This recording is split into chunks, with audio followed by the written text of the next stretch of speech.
બોડેલી લાઈવમાં આપનું સ્વાગત છે। હાલોલ તાલુકાના પાટિયાના મુવાડા ગામે વીજ કરંટ લાગવાથી બે યુવકોના મોત નિપજ્યા છે, જેમાં એક યુવાન છોટાઉદેપુર જિલ્લાના કડવાલનો છે અને બીજો છે તે કંજરી ગામના પાટિયાના મુવાડા ગામનો છે। કંજરી ગામના પાટિયાના મુવાડા ફળિયા જે હાલોલ તાલુકામાં આવેલું છે, વીજ કરંટ લાગવાની દુર્ઘટનામાં બે યુવકોના મોત નિપજ્યા છે। આ વિસ્તારમાં આ ઘટનાને પગલે અરેરાટી વ્યાપી ગઈ છે, શોકની કાળીમાં છવાઈ ગઈ છે। એક યુવકને કરંટ લાગ્યો હતો, એની સારવાર માટે એને ખસેડવામાં આવ્યો હતો। ત્યારબાદ એ જ સ્થળે અન્ય એક યુવકને પણ કરંટ લાગતા તેને પણ હોસ્પિટલમાં ખસેડવામાં આવ્યો હતો।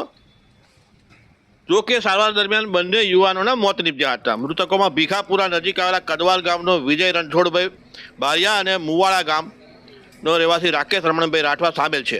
બંને વિક્રાંત સ્પ્રેડિંગ કંપનીમાં કામ કરતા હતા અને કંજરી ગામના પેટાફળિયા પાટિયાના મુવાડા ગામે ભાડાની રૂમમાં રહેતા હતા।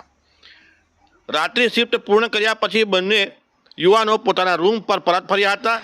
મળતી માહિતી મુજબ સવારે જ્યારે ઉઠ્યા વિજય બારિયા રૂમની બહાર પરસાળમાં આવ્યો હતો। ત્યાં પતરાની છત સાથે જોડાયેલા લોખંડના સળિયા પર અચાનક વીજ કરંટ ઉતરતા તે જમીન પર પટકાયો હતો।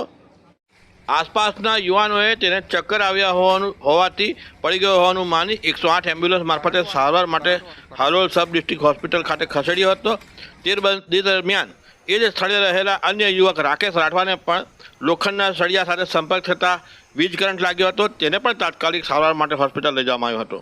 હાલોલ રેફરલ હોસ્પિટલ ખાતે ડોક્ટરે બંને યુવાનોને મૃત જાહેર કર્યા હતા, જેને પગલે શોકનો માહોલ છવાઈ ગયો હતો। બનાવની જાણ થતાં કંપનીમાં કામ કરતા અન્ય કામદારો તેમજ કંપનીનો સ્ટાફ પણ હોસ્પિટલ દોડી આવ્યો હતો। જાણવા મળ્યા મુજબ વિજય બારિયા અવિવાહિત હતો, જ્યારે રાકેશ રાઠવા પરિણીત અને 3 સંતાનોનો પિતા હતો।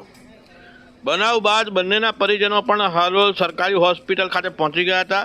બનાવ અંગે હાલોલ ટાઉન પોલીસે પરિવારજનોના નિવેદન આધારે વધુ તપાસ હાથ ધરી છે।